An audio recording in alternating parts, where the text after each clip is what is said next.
everyone, Kyle from Voids to Full. Starting the basic series, we're going to take a look at the dashboards or command terminals and how to use them. These things look super confusing at first, but once you get the hang of it, they're actually a lot of fun and add an interesting dynamic to the gameplay. So let's dive in. Alright, the first spot we're going to look at is the order and designation space. At first, I didn't really know what the spot on the top left was for, the circular marker with the Titanicus T in the middle, but it's actually what you use is the circular markers with the Roman numerals on them. And if you had duplicate Titans, you would use those markers and place them on that spot just to help you figure out which one is which. Like, for example, Warlord 1 and Warlord 2, if they had the exact same weapon loadout. Next to it, you've got your order space. This is where you would take the die that correspond to the order, and then you'd actually place them right here. So in this case, this Titan has a full stride order. I would place the full stride die over that order space to let myself know that the Titan's been given that order. Personally, I don't use these that much. I find the die just flies all over the place, and I usually just put them right next to the Titan on the table, but to each their own. So this box here shows your Titan's class and scale. If you're using a Warlord Titan, you want to make sure the command terminal says Warlord. If you end up using a Reaver dashboard, it's not going to be good for you, but your opponent will love it. The important thing really up here is it tells you your basic points cost for list building. So the Warlord is 385 points without weapons, and its scale. In this case it's scale 10.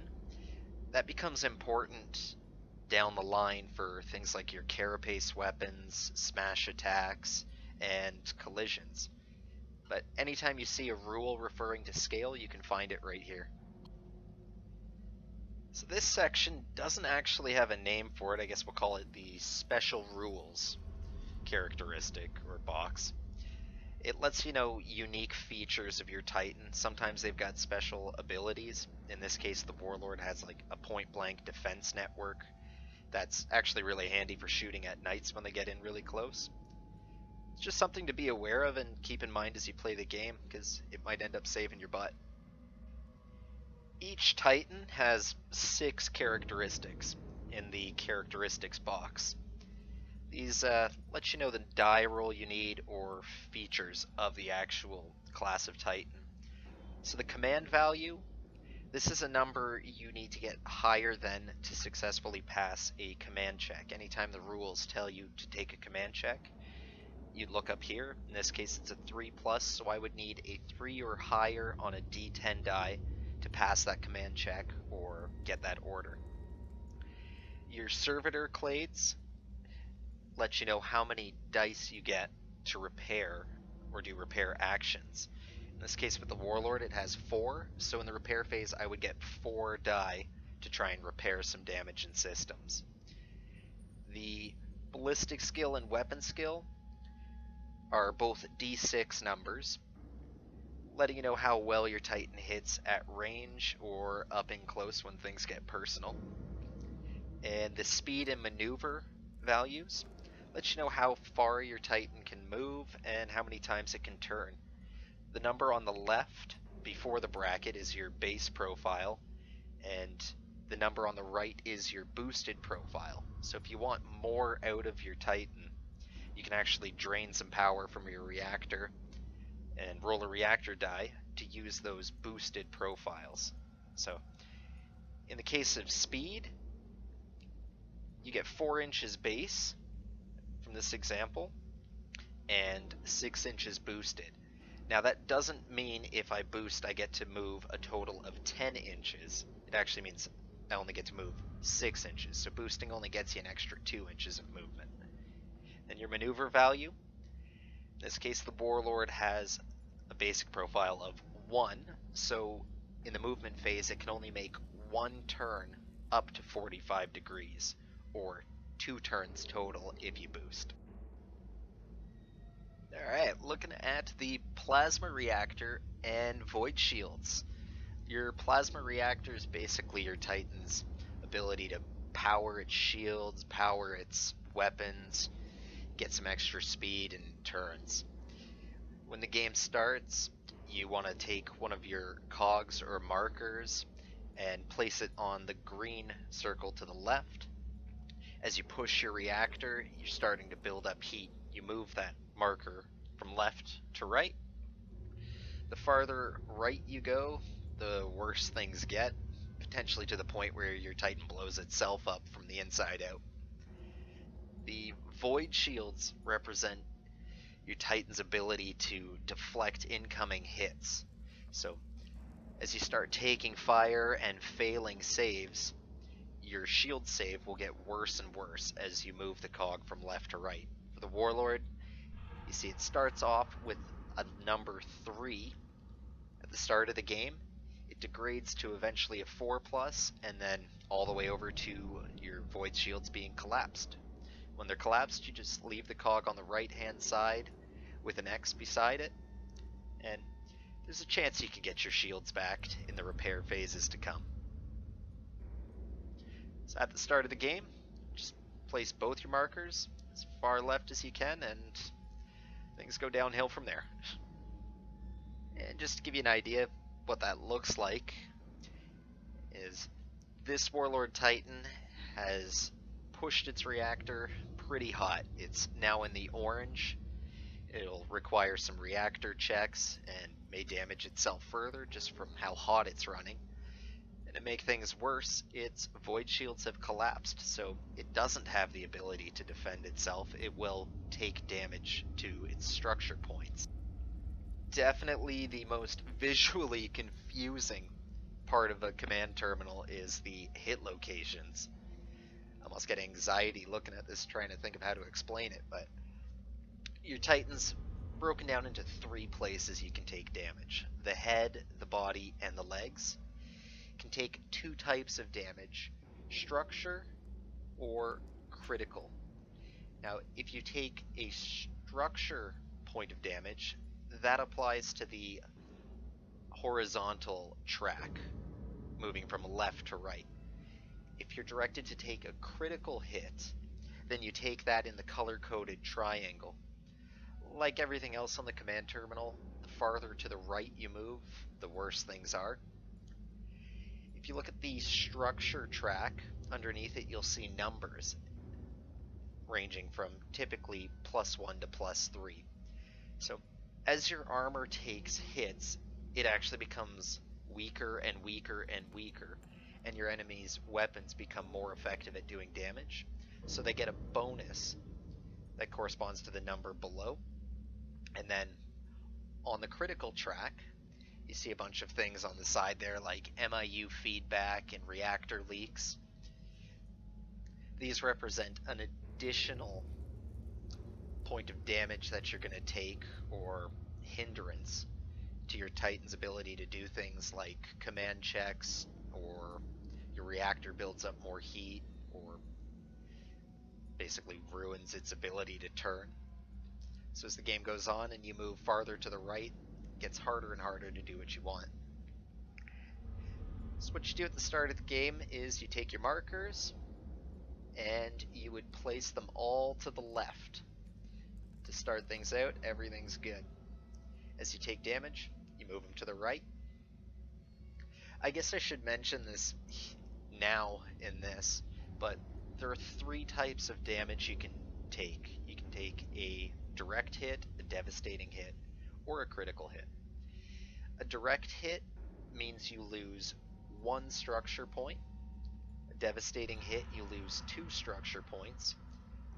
A critical hit, you take 1 point of critical damage and 2 points of structural damage.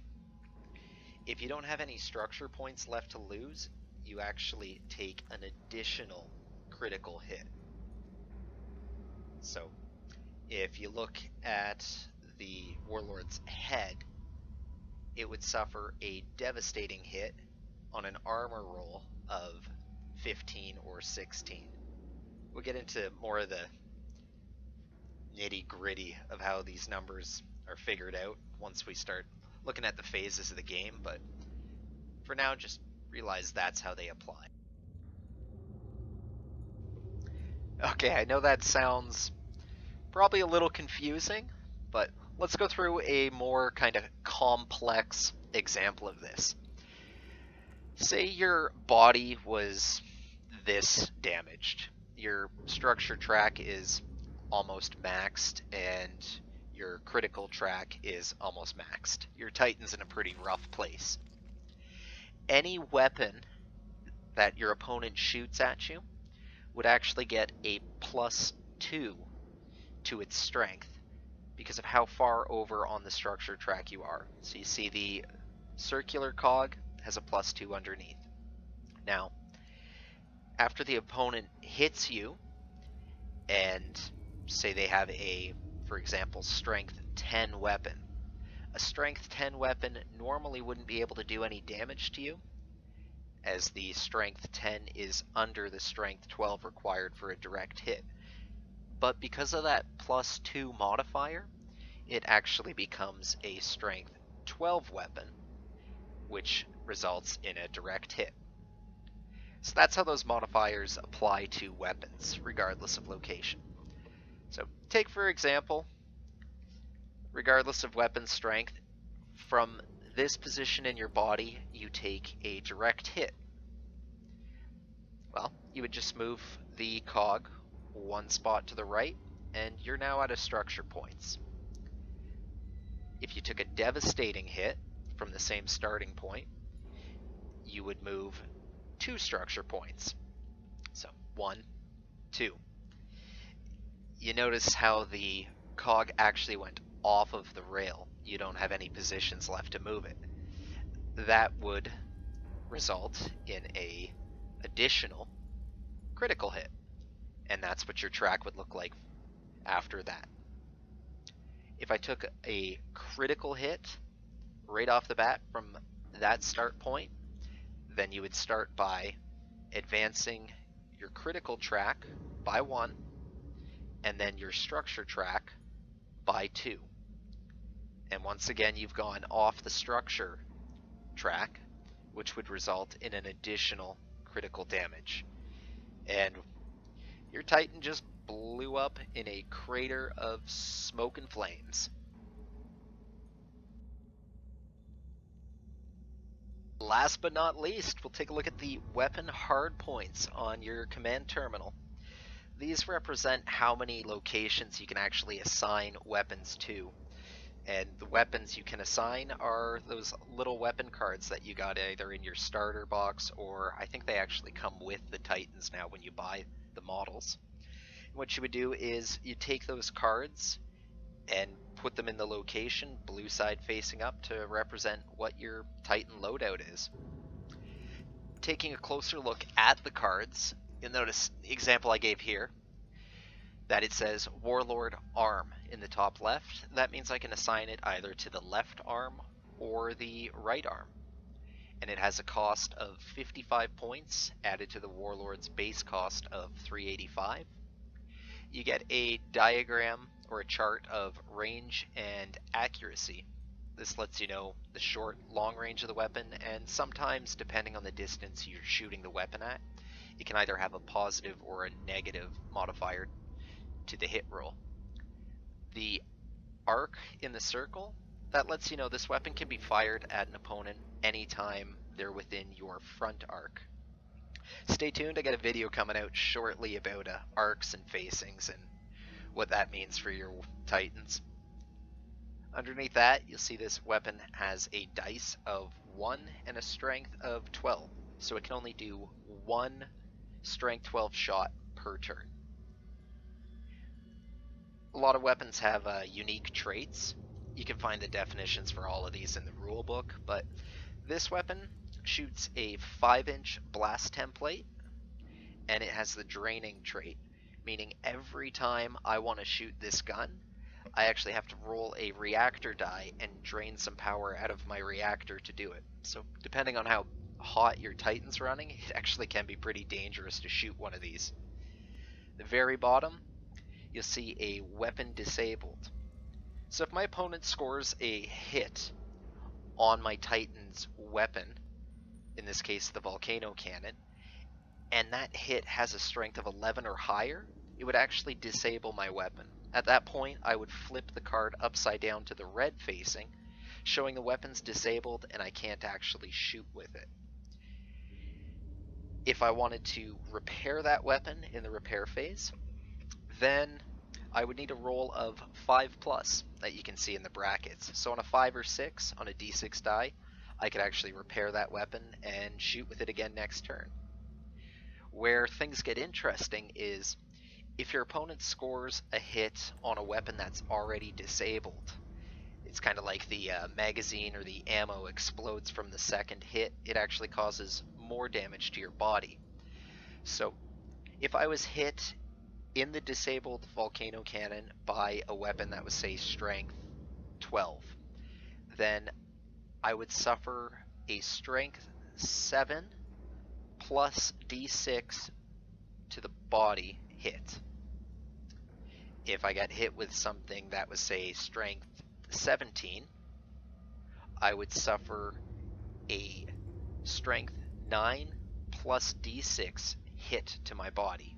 And then you would go back over to your body and see whether that results in a direct, devastating, or critical hit, and move the trackers accordingly. So you can see in this picture here, I've basically kitted this warlord out with a bellicosa cannon on its left and its right arm, meaning I would add a total of 110 points to the 385 cost of the warlord. And you can see the cannon on the left is active, but the cannon on the right is disabled, meaning I'm out of luck for shooting it. Well, that's about it for the command terminal. Almost everything I can think of. I'll leave you guys with an example on the screen of what your command terminal would look like at the start of the game before you start taking damage and all your weapons are good to go. These things really are a lot of fun and totally change the gameplay, giving you an awesome Titan management card to work with and just manage all your systems. I hope that clears everything up and you guys have a better idea of what's going on with these. Take it easy and I'll catch you on the next one.